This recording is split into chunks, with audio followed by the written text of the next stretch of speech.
खुदावंद यीशु मसीह के अजीम जलाली और कदूस नाम में आप सब की सलामती चाहता हूँ। एक बार फिर से आप सबको आपके अपने चैनल न्यू लाइफ पर खुशामदीद कहता हूँ। जैसा कि वीडियो के थंबनेल से आप ये जान चुके हैं कि आज हम पाक रूह के मुतालिक सीखने वाले हैं।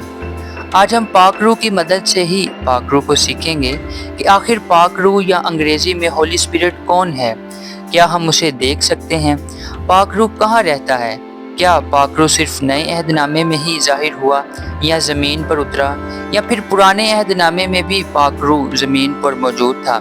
इन सारी बातों को आज हम इस वीडियो में कवर करेंगे, मगर इसके लिए ज़रूरी है कि आप इस वीडियो को आखिर तक देखिए।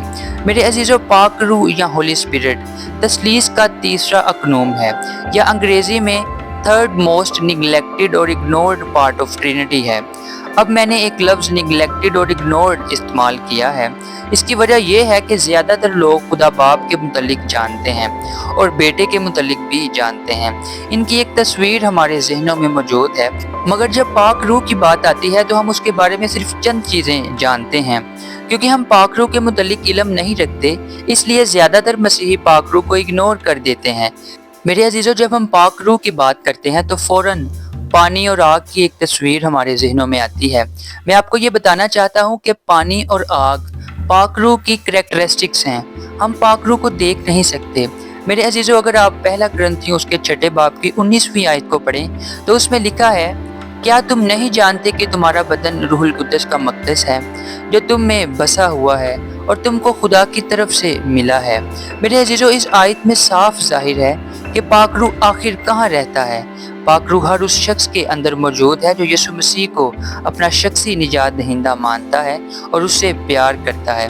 अगर हम अमाल 5वां बाब और उसकी पहली 5 आयत को पढ़ें तो उसमें हननिया नाम एक शख्स अपनी जायदाद की कीमत के मुतालिक पतरस से झूठ बोलता है, मगर पतरस उससे कहता है, तूने रूहुल कुद्दस से झूठ बोला। और आखिरी आयत में पतरस ने कहा, तूने आदमियों से नहीं बल्कि खुदा से झूठ बोला। इन आयत में दो चीज़ें वाज़ेह होती हैं। हर वो शख्स जो यीशु को प्यार करता है उसके अंदर पाक रूह मौजूद है, जैसा कि पतरस अपने बारे में कहता हुआ नजर आता है।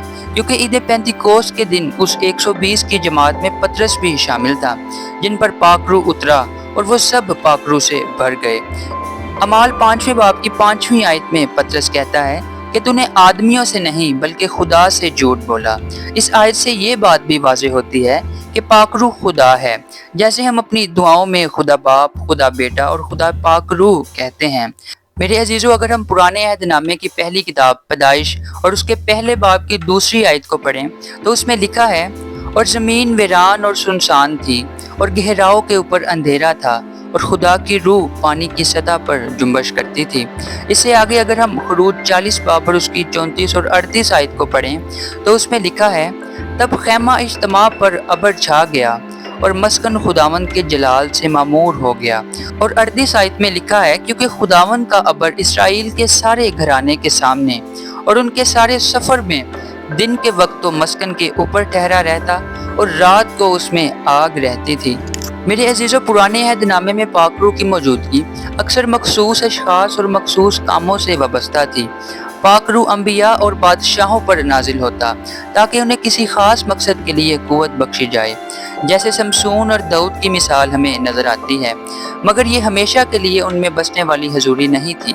मेरे अजीज़ों, नया अहदनामा जाहिर करता है कि पाक रूह की मुस्तकिल सुकूनत तमाम ईमानदारों के लिए एक तोहफ़ा है, ना कि सिर्फ चंद मुंतखब लोगों के लिए या मखसूस कामों के वास्ते।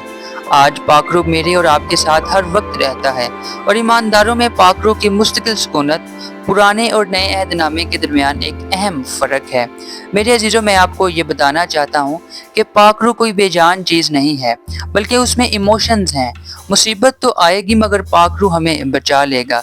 जैसा ज़बूर 139 और उसकी 5वीं आयत में लिखा है कि तूने मुझे आगे पीछे से घेर रखा है और तेरा हाथ मुझ पर है। ये पाक रूह है जिसने हमें आगे पीछे से घेर रखा है। ये पाक रूह है, जब हम उसके साथ प्यार करेंगे, उसे याद रखेंगे, पाक रूह को हर वक्त अपने दिल में रखेंगे, वो हमें बड़ी बड़ी मुसीबतों से भी निकाल देता है। मेरे अजीज़ों, जब हम दुखी होते हैं तो हमें दुआ में अल्फाज नहीं मिलते कि हम दुआ में कौन से अल्फाज बोलें, क्योंकि पाक रूह इमोशंस या एहसासात से भरा हुआ है, इसलिए वो हमारे अंदर से आहें भर भर कर दुआएं करता है। میرے عزیزوں، اگر آپ نے اس ویڈیو سے کچھ سیکھا ہے تو آپ ضرور اس چینل کو سبسکرائب کریں تاکہ میری ہر نئی آنے والی ویڈیو کا نوٹیفیکیشن آپ تک پہنچ سکے۔ کمنٹ باکس میں آپ اپنے پیار بھرے کمنٹس بھی کر سکتے ہیں، اور اگر ویڈیو سے ریلیٹڈ کوئی سوال آپ کرنا چاہتے ہیں تو آپ کمنٹس کے ذریعے ہم تک پہنچا سکتے ہیں۔ خداوند آپ سب کو برکت دے۔